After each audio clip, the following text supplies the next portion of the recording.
So I said the place where I work, that they're under what's called a corporate integrity agreement. Well, that's a little bit more involved than I knew. Let me show you. So this is basic what a corporate integrity agreement is. It is a document outlining the obligations that a healthcare company in the United States makes with a federal government agency or state government as part of a civil settlement. So I was told, like the place I work at now, it's likely run by the federal government. That's why it's so horrible. It makes no sense. None of this makes any sense, because part of this agreement is like you have to have safe standards, you have to have safe staffing. It's the worst I've ever worked in. It's dangerous, it's scary, there's cameras everywhere, but I think I kind of understand that. I'll get to it in a minute. It goes to something darker, in my opinion. But so, and the place I work for has a history since 1972 of nothing but the same things happening. They never change their spots. They're all over the country. Okay, behavioral health hospitals. We were told about them being under this, so this wasn't some secret. It's, you can find it out. But I was told in orientation, the agreement is designed to ensure the company's compliance, right, with federal and state law regulations and standards related to healthcare. Yeah, I wonder why then when I contacted OSHA, like this didn't matter at all. You know what I mean? Because if they're supposed to be following into standards, yeah, no, they do. This place does whatever they want. They literally try to put people in danger. So basically, in exchange, the government agency agrees not to seek the healthcare company's exclusion from participation in Medicare or Medicaid or other federal healthcare programs. CIAs, it's the corporate integrity agreements, serve as a measure to ensure compliance with regulatory requirements and to promote a culture of integrity and accountability within the healthcare organization. Okay, so that doesn't apply whatsoever where I work. Worst place I've ever worked, and they're under this government thing. Okay, but then you look a little further, this part I didn't know. In summary, the most common causes of a corporate integrity agreement settlements have evolved over time to address emerging threats, technologies, and priorities. The CIA's focus has shifted from primarily confidentiality to a balanced approach encompassing confidentiality, integrity, and availability with ongoing attention to cybersecurity, cloud computing, IoT, AI, and human factors. So I've said how where I work, there's cameras everywhere. I wouldn't be surprised if they're hidden in the bathrooms. I mean, they're obsessed with them. Obsessed.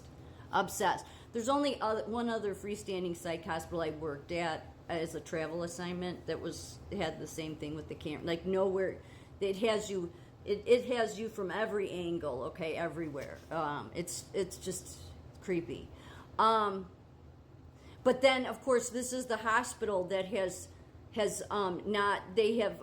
destroyed their footage of when staff is abused. Yeah, when the worst things happen. But then part of what I ended up coming across asking AI about this was it brought me to this. Confidentiality, integrity, and availability. And so I clicked on this. And it brought me to this. Yes. Learned what the CIA triad is and why you should use it for finding vulnerabilities. Yeah, it's all about, basically it's the global security system, which of course nobody should trust at all, but that's what kind of made it eerie, because it seems the two are tied hand in hand, which would make sense because there's so many cameras everywhere. One of the biggest reasons I don't trust this, but then again, these are the people pulling the strings, right? One of the directors on the board is Admiral James Stavridis. The Admiral, PhD, has served as a member of the board of directors since October 2021, spent 37 years in the U.S. Navy. Yeah, I love our military and all. It's just, the Navy, I don't know, the Navy stuff, like the nurses I had the problems with that were the most morally bankrupt ones. Back at my first nursing job, two of them that were chief nursing officers were Navy, former Navy. So, just strange because of all that was everything that happened to me there. It was surrounded in a bunch of corruption, kind of like, you know, all of. Anyway, U.S. Navy rising to the rank of 4-star admiral among admiral retired many commands. I'm not going to try to pronounce his last name. Were 4 years as the 16th Supreme Allied Commander of NATO. See, yeah, that's just creepy right there. Leading to the NATO alliance in the global operations. Yeah, so no wonder I'm working in like slave labor, okay? It's probably being globally run. So leading the NATO alliance in the global operations, and where his responsibilities include cybersecurity. He was the longest serving combatant commander in recent U.S. history. In the course of his Navy career, the admiral served as senior military assistant to the Secretary of the Navy and the Secretary of Defense. He led the... Now, this is the generals that Trump has talked about, the corrupt generals, these top ones. They're your military-industrial complex dudes. He led the Navy's premier operational think tank for innovation, Deep Blue, following his military career. So it goes on and on. I mean, I'm just saying it's all creepy. He is a nationally recognized cybersecurity expert and routinely teaches on cyber challenges and offers insights via speaking. Yeah, okay, so you know, they're obviously tied to NATO, the globalism stuff. So, and this is all the stuff Trump was warning about. Yeah, it was, as you can see here, the director and vice chairman of global affairs of the Carlyle Group, is chair of the board of the trustees of the Rockefeller Foundation. Yeah, attended the U.S. Naval Academy at Annapolis and earned a PhD in international relations from the Fletcher School at Tufts University.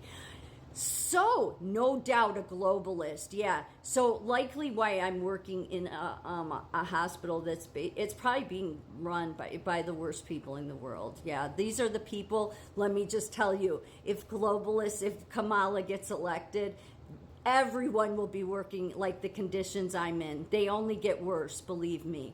They go out of their way, and I think the cameras are just so that they can, because these people, they have voyeur. What is that word when you spy on people that way? They have that. There should be a mental disorder for people, that voyeurism stuff. Yeah, because I've had chief nursing officers say, yeah, I do it at home. Okay, so that's a HIPAA violation, you stupid bitches that do that. Sorry, I just don't have a lot of respect for those chief nursing officers, because they're part of the fools that go along with this shit. Mm-hmm. And they don't even know what they're going along with, but they know better. That's why I can't stand them. They know better. They know when things are unsafe and that they shouldn't keep pushing patients, but they do it because they're good, useful idiots. Yeah, they're not good nurses, but they're good, useful idiots. And that's what you'll get where I'm working at, because, yeah, it's all tied to this global surveillance shit. And this is all about Fortinet, partners with the most respected global system integrators to deliver comprehensive cybersecurity solutions and secure digital integrations and accelerate enterprise transformation, improve business outcomes. Yeah, it's just all about. So it's all the global problem. Yeah, so you really don't want to elect Kamala, because your workplaces will turn into what I'm in. And it's really that it's not about health and the government. Because really, if the government, seriously, at this point, what a corporate integrity agreement is about, this place should have been shut down, but they're not. And listed in the agreement is like a bunch of their behavioral health hospitals all across the United States, okay? Because there have been problems with this place going way back to the 70s, okay? This is an ongoing problem. I don't know why they get away with it. The only thing I can think is that the government controls them, and that's really scary, because, well, our government is just kind of scary anyway, because they don't have America's best interest at heart. We can clearly see that. But they are much more integrated into our system than we realize. So while the media continues to blame China and Russia and say it's all these other people, no, as Trump always says, that you can deal with all those outside enemies. It's the ones that are within that are ones to worry the most about in our government and elsewhere.